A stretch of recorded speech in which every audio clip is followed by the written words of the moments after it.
Danas ću vam, moji dragi gledatelji, govoriti o jednoj izuzetno teškoj bolesti i oboljenju koji se naziva leukemija. U današnjoj emisiji možete očekivati sve potrebite informacije koje će vam trebati praktično ikada u životu, vezano uz nekakvu, ajmo tako reći, kratku formu, da vama svima bude jasno što je zapravo leukemija, zbog čega nastaje i koji su glavni simptomi. Ovo će veliki broj osoba itekako interesirati. Da bi uopće razumjeli zašto nastaje leukemija, moramo nekakve stvari malo pojasniti. Jer ono što je danas recimo činjenica, deseci tisuća osoba i više u svijetu, generalno i stotine tisuća osoba u svijetu svake godine dobivaju leukemiju. Ona kao takva se računa u nekakvom postotku u razvijenim zemljama je negdje 3 do 4% novih vrsta od svih rakova što nastoji leukemija. U najvećem opasnosti su osobe iznad 55. godine života, ali nažalost u djece i tinejdžere ispod 15. godine života je leukemija što se tiče tumora praktično najopasnija vrsta bolesti. I kada razmišljamo o leukemiji, zapravo su zloćudne bolesti koje nastaju bujanjem bijelih krvnih stanica, limfocita. Osim u krvi, nakupljanje limfocita može nastati u drugim dijelovima limfnog sustava. S obzirom na vrste limfocita i leukemije predstavljaju skupine bolesti, a ne jednu izoliranu vrstu. Dakle, nije to samo jedna izolirana bolest. Dakle, imamo različite vrsta krvnih stanica i odnosu na oboljenje tih krvnih stanica, tako se i dijele leukemije. Dakle, nije leukemija, nego leukemija. Neke vrste bolesti ovoga tipa sporo napreduju, pa određenog broja godina itekako se pokazuju određenim simptomima, međutim, nažalost, određene vrste leukemija su izuzetno agresivne i stvaraju puno veći problem. I mi kada razmišljamo, mnogi ljudi smatraju leukemiju rakom krvi, a u stvari je to rak koštane srži. A koštana srž je tvornica u kostima gdje se stvaraju krvne stanice.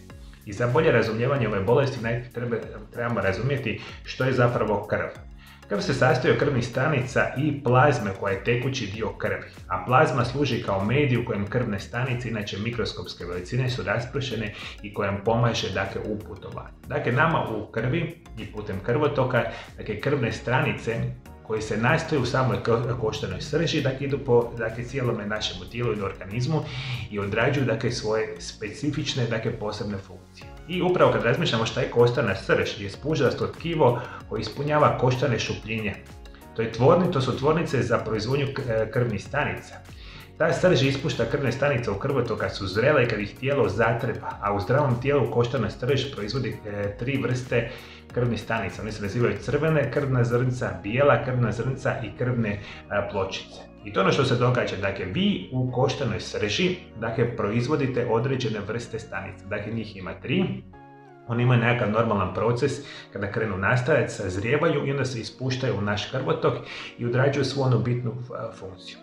Mi kada govorimo recimo o prvim stanicama koje se nazivaju crvene krvne stanice ili crvena krvna zrnca, one možemo reći da sadrže hemoglobin za prenošenje kisika iz pluća u ostale dijelove tijela. Na svom putu po tijelu skupljaju otpadni proizvod što se naziva ugljični dioksid i odnose ga u pluća gdje ga izdišemo.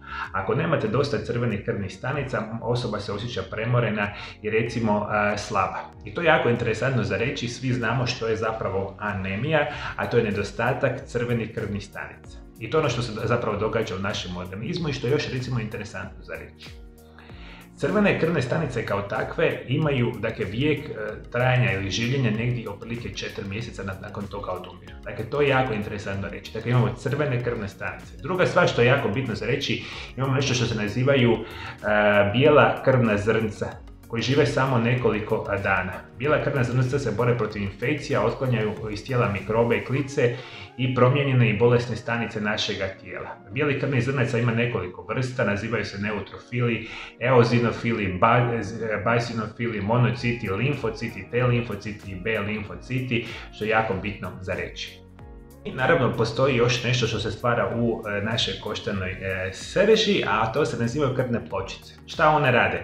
To su kao mali, ajmo tako reći, dijelovi našega krvotoka koji će vam zakrpavati kada se vi recimo porežete, udarite pa vam recimo počne curiti krv. Dakle, takve vrste stanica pod navodnicima iz koštane srži trče i dolaze do nekakve oštećenog dijela našeg tkiva, mišića ili slično i tamo gdje se događa krvarenje oni počnu zakrpavati, rješavati da mi, Bože moj, ne iskrvarimo, stvaraju se krvni ugrusti toga tipa. Dakle, ovo su vrste krvnih stanica, vrsta koje se stvaraju naravno u samoj koštanoj srži.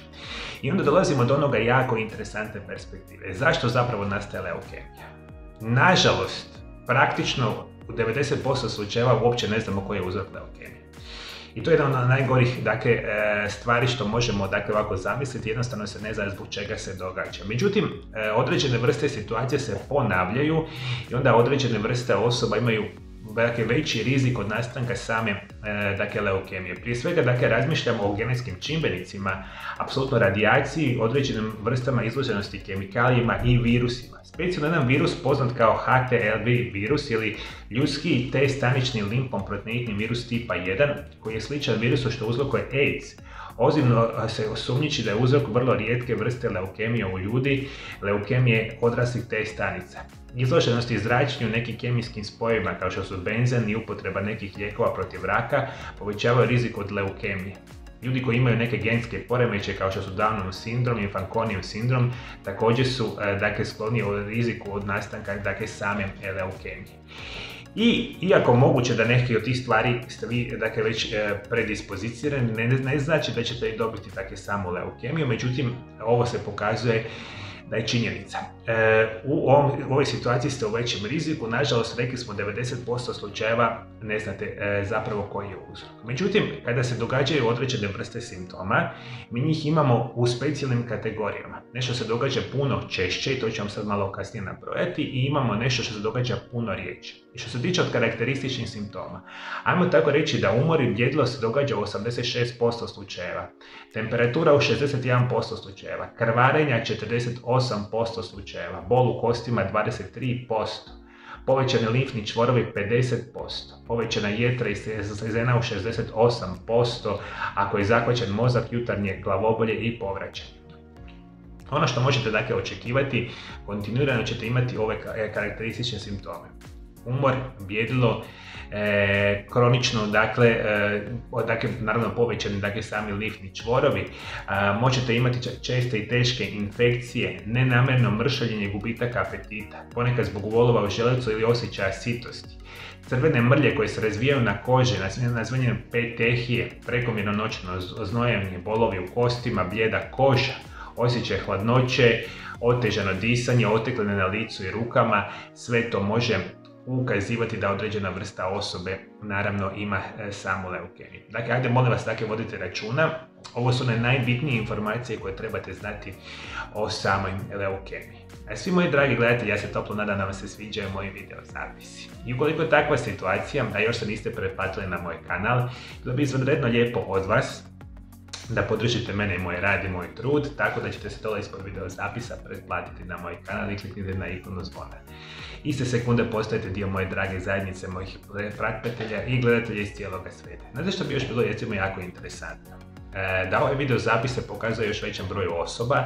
Ispod video zapisa komentirajte mi što god vam padne na pamet u vezi ove teme. Isto tako bilo bi lijepo da ovaj video zapis pošaljete možda nekoj drugoj osobi potencijalno koji možda imaju rizik nastanka ove vrste bolesti i oboljenja, pa da spriječimo i da možda spasimo nekome život, što bi bila izvanredna bitna situacija. I još jedna stvar, moji dragi gledatelji, kao što sam se uvijek trudio, trudim se i danas.